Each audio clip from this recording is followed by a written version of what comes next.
Right, let's get started, shall we? Uh, would someone confirm to me that you can actually see my screen, in We, particular the yes, presentation? we do see. Okay, thank you. Okay, well, thanks everyone for joining today. This is probably quite an important discussion. It covers some very im uh, um, important areas in the management of an operational Mojaloop hub. That is the management of the liquidity that is used in order to um, underpin transactions and the net debit cap. And it's become clear that there are some misunderstandings about the purpose and nature of the net debit cap that I hope we'll be able to clear up as well. So um, I won't go to presentation mode. I hope you don't mind, but because I probably want to switch between screens. So what we are seeking is some, I think, direction from the Mojaloop community to hub operators and to the foundation and the community in general about, in particular, the management of liquidity um, in operational Mojaloop hubs. And why are we discussing this today? This is actually raised by Zarchi Tun from VitsaWorks, who I think is on the call. Zarchi raised this in a Mojaloop issue. If you go to issues and number 3482, you could find all of the details there. But it's all about the operational risk arising from the use of cleared funds in subsequent transactions. This was initially raised as a bug report. It was reviewed by the design authority on the hi, Aditya, I just seen your notes. Yeah, I'll show the deck later. No problem. It was reviewed by the design authority at the beginning of December, and the conclusion of the design authority was that no, this is how the Mojaloop is meant to operate. It's not a hub defect. It's an operational risk, a scheme level risk, introduced by the practices being undertaken by a particular deployment, not the technology itself. So the DA took the view that this requires product and policy guidance, and so passed it over to Product Council for review, and that's where we are today. So I've prepared this deck to give some background and to make some recommendations and to gather the opinions of Product Council on the issues arising. So the issue was framed with two distinct but related concerns. First of all, the liquidity management practices, which I've referred to several times already. How does a hub operator and the DFSPs connected to that hub, how do they together manage the liquidity that, as we all know, is a key part of reducing the risk of the operation of a Mojaloop hub? And secondly, the purpose and interpretation of the NDC. I would actually suggest that there is a relatively limited number of people who actually understand what the net debit cap is, and what its purpose is, and how it is to be used. So I hope we can illuminate that today as well. So liquidity types, this is almost like just a definition of terms before we actually get into the detail of it. So we use the term liquidity generally, but we actually have different subtypes of liquidity, and these first three are the ones that we really need to define and understand if this discussion is to make sense. So first of all is what we term settled funds. That's completely under the control of the entity to which has received the settlement. It's final, it's risk-free. Those funds are absolutely guaranteed. There's pre-funded liquidity, which is slightly different. You could view it as settled funds, but it's not. It's only safe if the fundamental Mojaloop principle that all liquidity must be backed by settled funds is safe. And that is probably where we're going to have to discuss this further, because we know that there are some Mojaloop deployments where the scheme operator has allowed DFSPs to operate without using settled funds as pre-funded liquidity.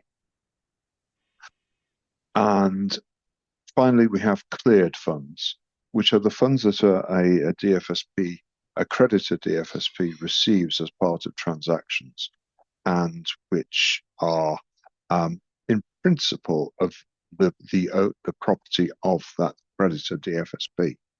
But this is safe only if settlement is guaranteed.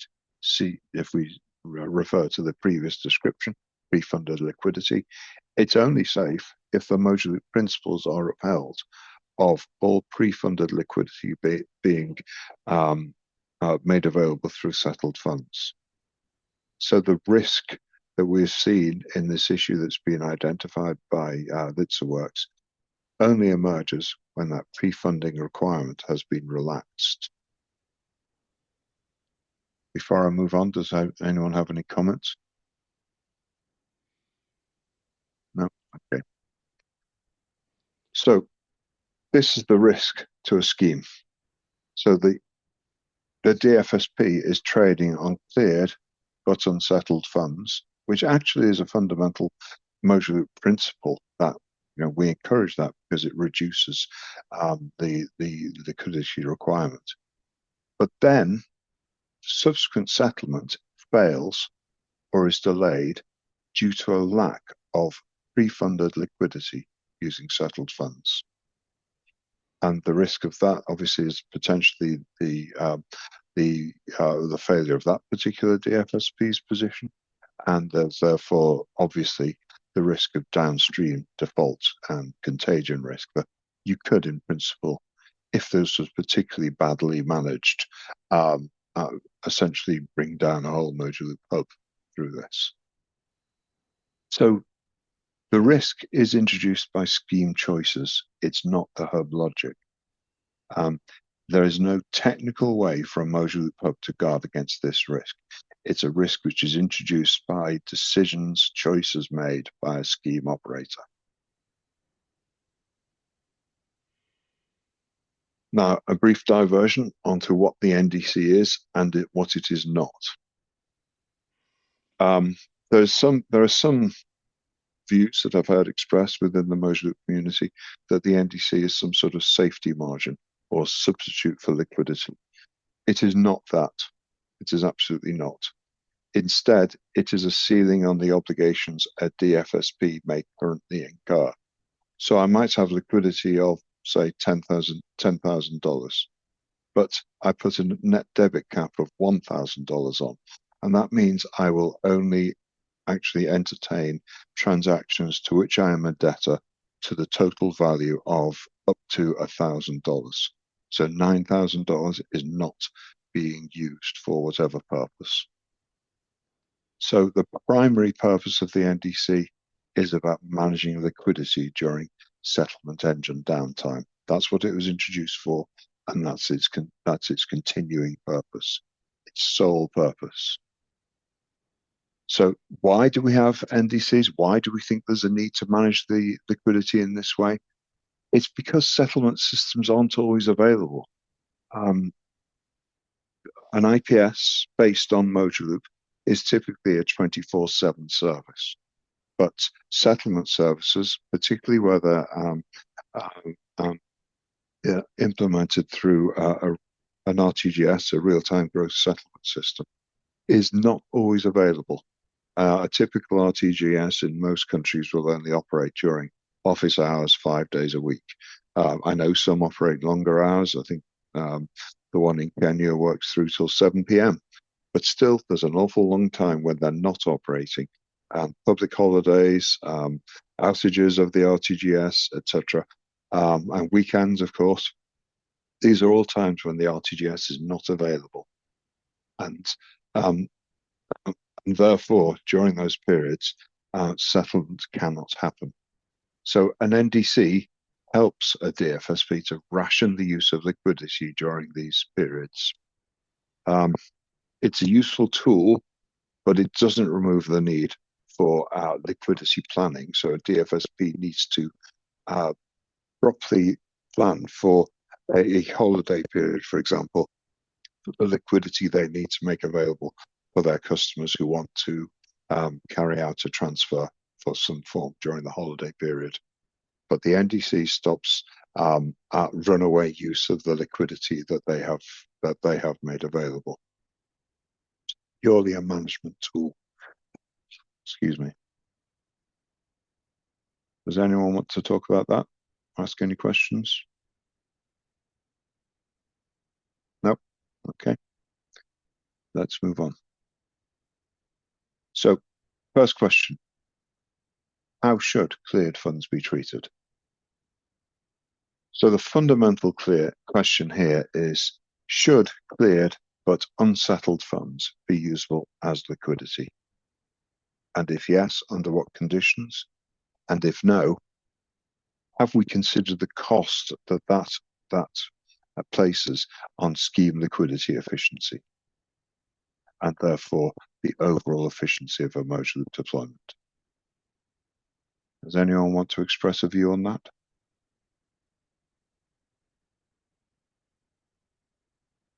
Oh, remarkably quiet today. So option A then. This is essentially the status quo. So we allow the current behavior, and that includes the use of cleared funds for subsequent transactions. But we will explicitly document the risks to hub operators. The hub operators, scheme owners, should be well aware of this, but we will emphasize it again. And we'll highlight the need for strict, and I mean strict, adherence to pre-funding principles. And the NTC remains as a supplementary control. So that's the first option, which is essentially do nothing but help people to understand what the risks are. Option B, only settled funds count as usable liquidity, and the cleared funds will be locked until settlement completes. So that eliminates the risks we've discussed not just to the DFSPs involved in the transaction, in particular transactions, but in the contagion across multiple DFSPs. That is a significant risk. But it doesn't come at no cost. And those costs are a higher liquidity burden on all participants. They have to deposit more liquidity because they cannot use the cleared funds, the funds that they have received, until a settlement has happened. And that settlement may be, if it's over a weekend or a holiday period, it may be 3 days down the road or even longer.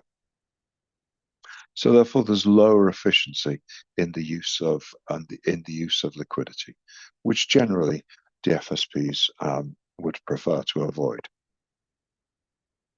So option C, allow the selective use of cleared funds. So we allow the use of cleared funds only for trusted DFSPs. So maybe here we particularly trust a large international bank, which may be misplaced, but some people may feel that a Barclays Bank, for example, is considerably less likely to default on its obligations, even if it hadn't actually deposited the liquidity. It would be at the hub operator's discretion. It's up to them to choose which DFSPs they would allow to use for this purpose. Michael, please jump in. Thank you. I just wanted to add to that, that there's a potential that might cut across one of the general objectives of Mojaloop, which is to make it easier for small operators and less formal operators to operate on the same terms as larger ones. So if larger DFSPs get as it were, a free pass on cleared funds, but smaller DFSPs don't, then we're creating a commercial advantage for the larger DFSPs. Precisely that. And I was about to say it actually undermines another Mojaloop principle that everyone participates on an equal footing. So yes. Indeed. This is something that's actually implemented in the what should I call it? The alpha release of Tiger Beetle at the moment, and in that context, it's called working capital reduction. So where working capital reduction is enabled within Tiger Beetle, a DFSP can actually use to clear funds. So it's something that has been considered already, but it's whether it should be on a case-by-case basis or for all DFSPs. The Tiger Beetle's accounting model at the moment, I think, supports it on a case-by-case basis, the most granular basis. But that That's doesn't true. mean, that does not mean it should be implemented in a live scheme, though.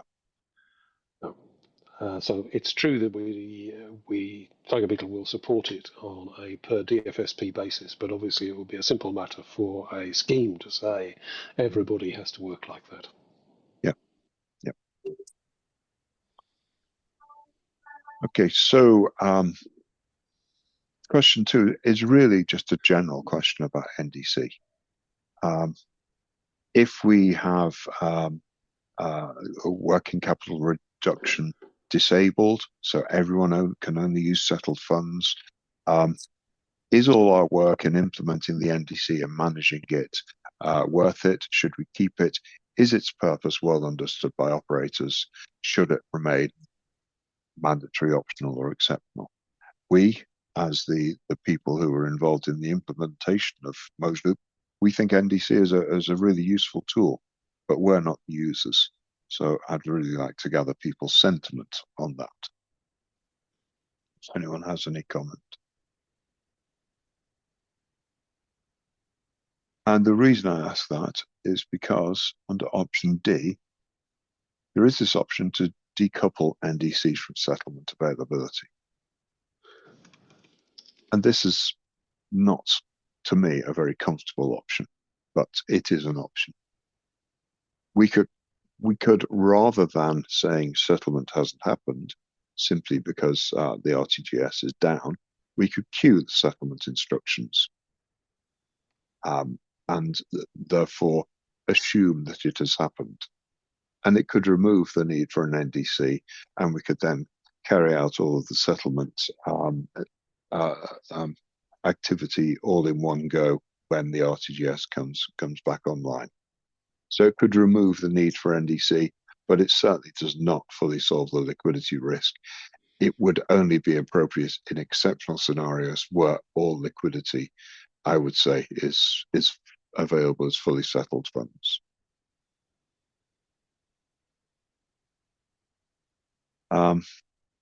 So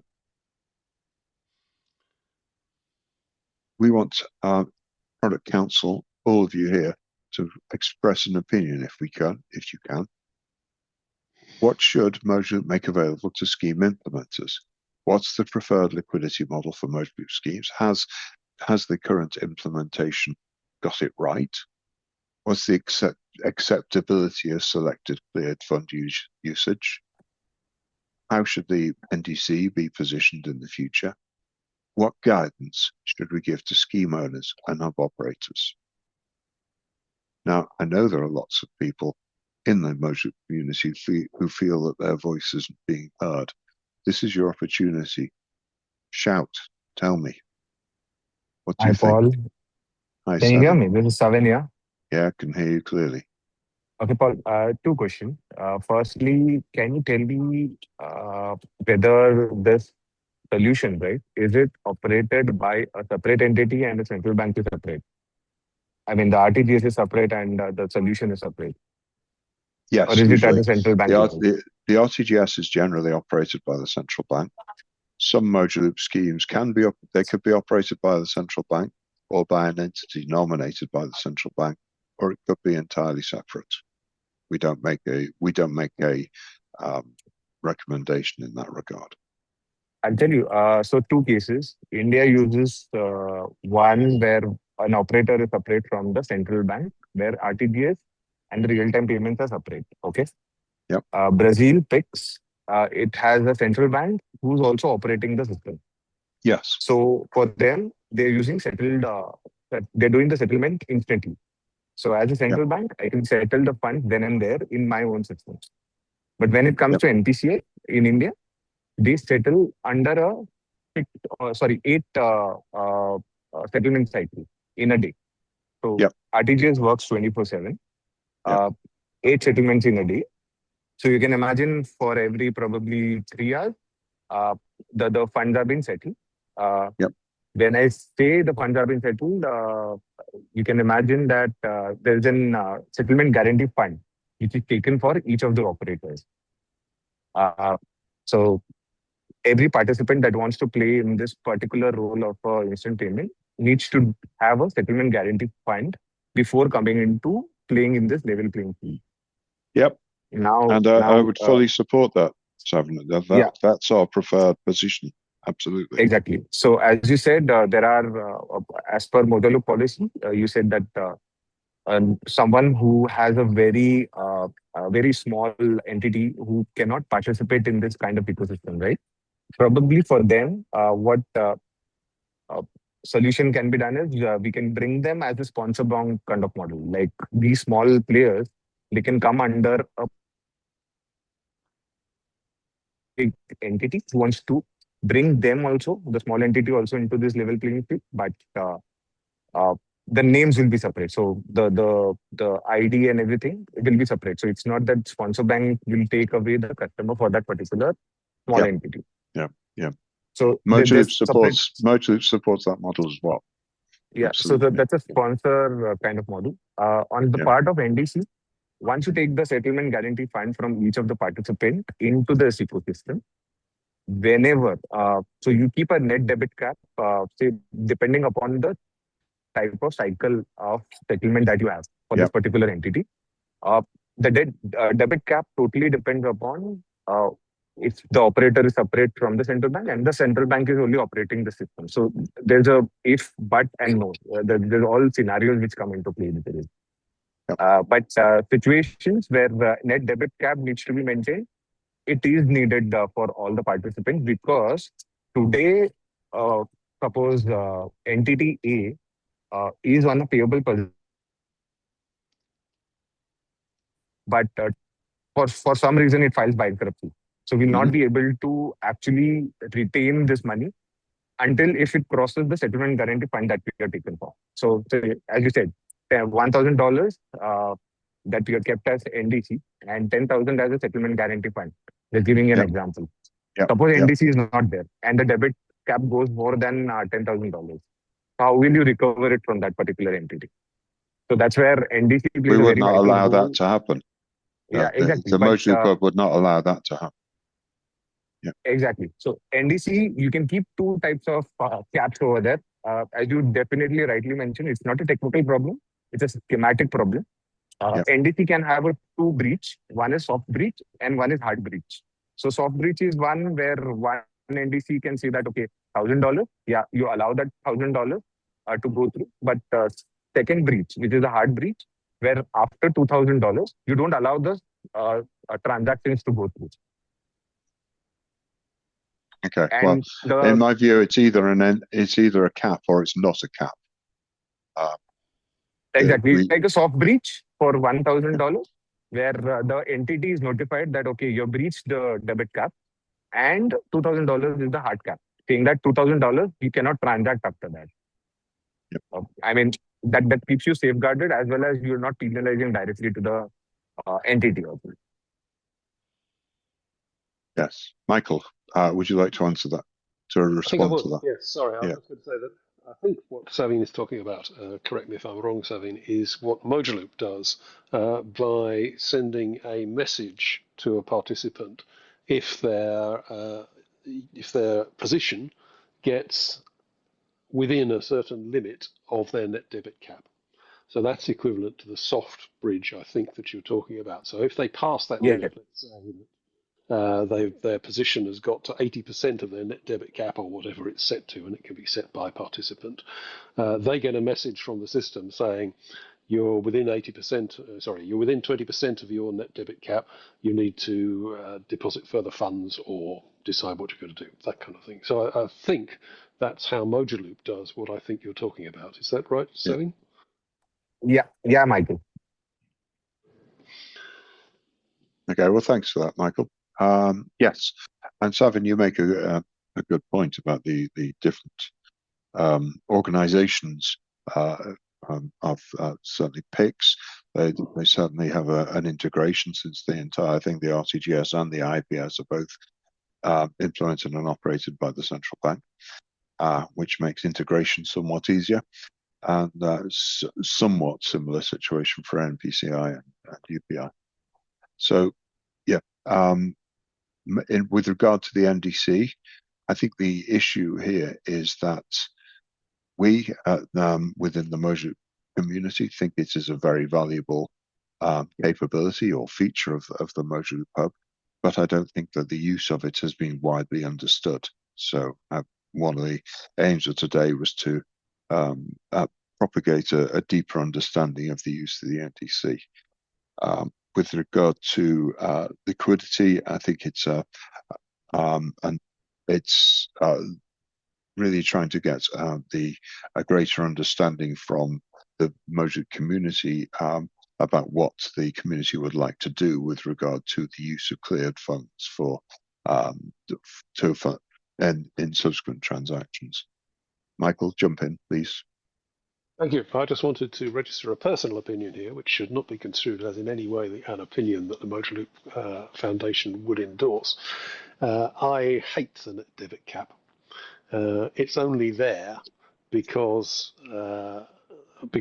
the availability of an IPS is far more than the availability of most RTGSs. And I know there are some RTGSs that operate 24/7, but most of them don't.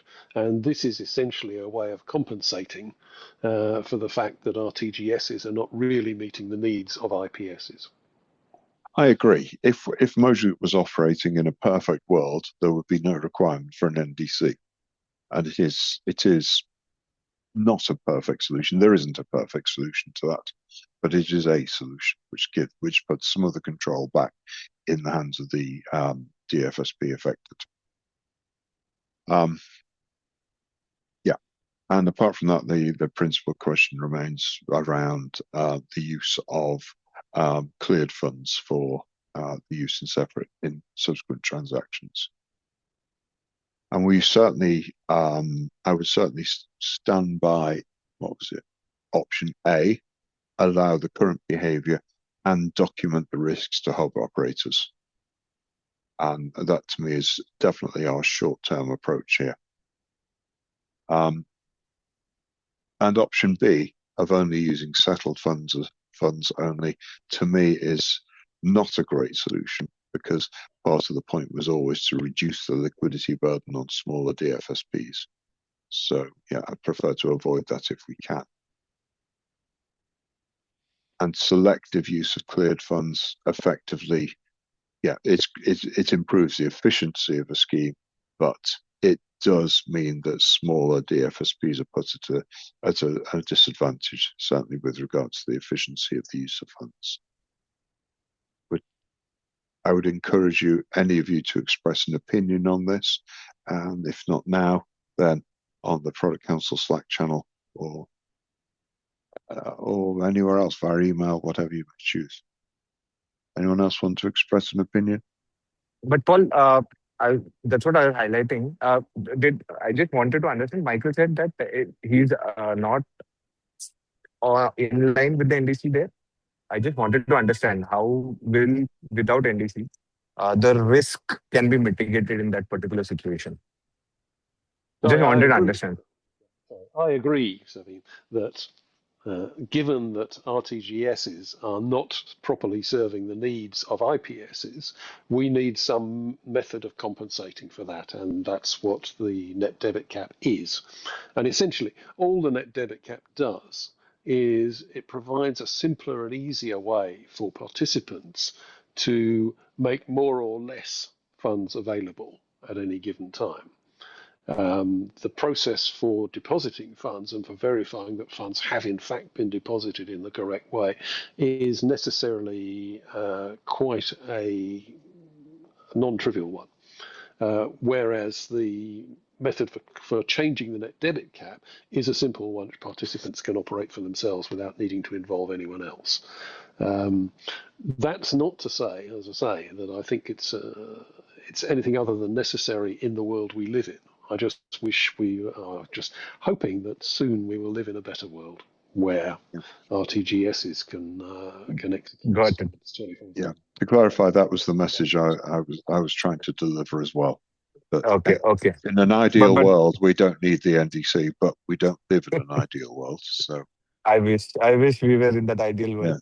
But yeah, I know. I mean, the problem with the RTGS is also. I mean, there are situations where even NDCs.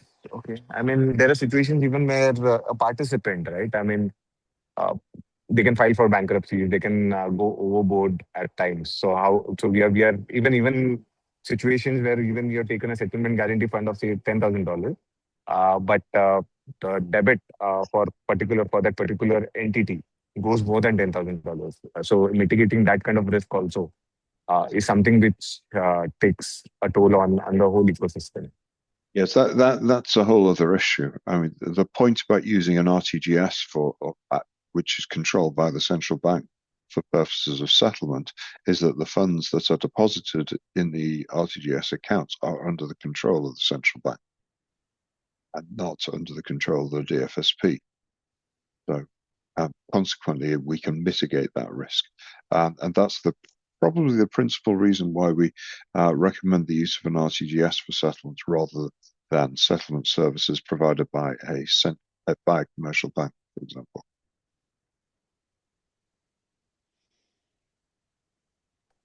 Okay.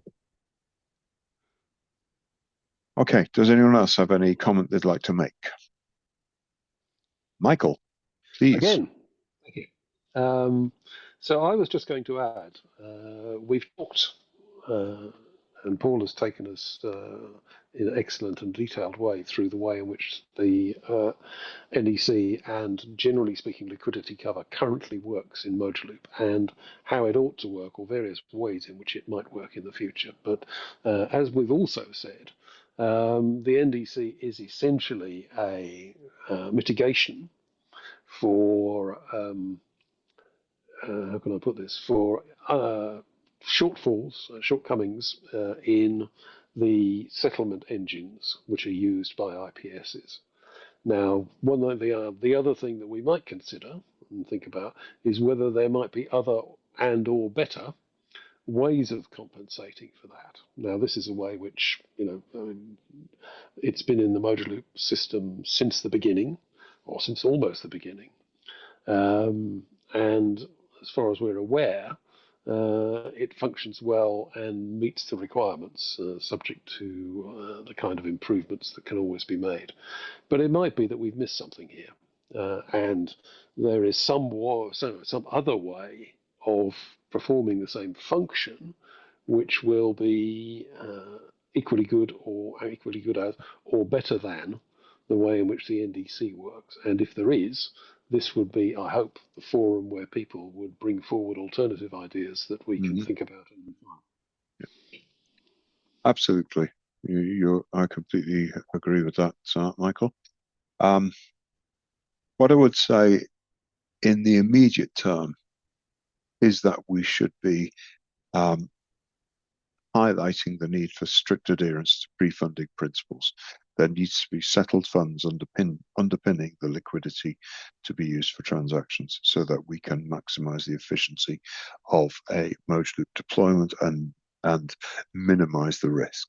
And we need to highlight the risks, for the risks that we're addressing to hub operators so that they understand why we are so insistent on this. If we choose to change in the future, then so be it, absolutely. But in the short term, everybody needs to understand those risks. So I want to capture the views of Product Council. I want people to express their opinions either in the Product Council Slack channel or elsewhere via any of the other channels that are available. If you can let me know, I will compile those views and I'll present them to both the TGB and to the DA. and we will update the guidance to the Mojaloop community. There is an alignment exercise with the Tiger Beetle rollout. Work on Tiger Beetle integration is proceeding apace, and we need to make sure that we are aligned with between that rollout and the views of Product Council on this issue. And of course, we will make updates to documentation and playbooks accordingly. Michael. Sorry, I also want, this is a specific message for Zachi, which is that we have taken your point on board, and we will make sure that the Tiger Beetle implementation does not have that hole in the way in which things work. So watch this space. Yeah, and I'd particularly like to express my thanks to Zachi and the DitsWorks team for highlighting that issue Absolutely. that we're discussing today. So thank you for doing that. Thank you. And for the community to address this as well. Okay, thank you. And we take it very seriously, as you all have gathered. So, yeah, good. Right. Well, unless there are any further comments, I'll close this, and I'll encourage you to either send feedback to me directly or via the Product Council Slack channel. So thank you, everyone. Thanks very much. Thank you. Thank you.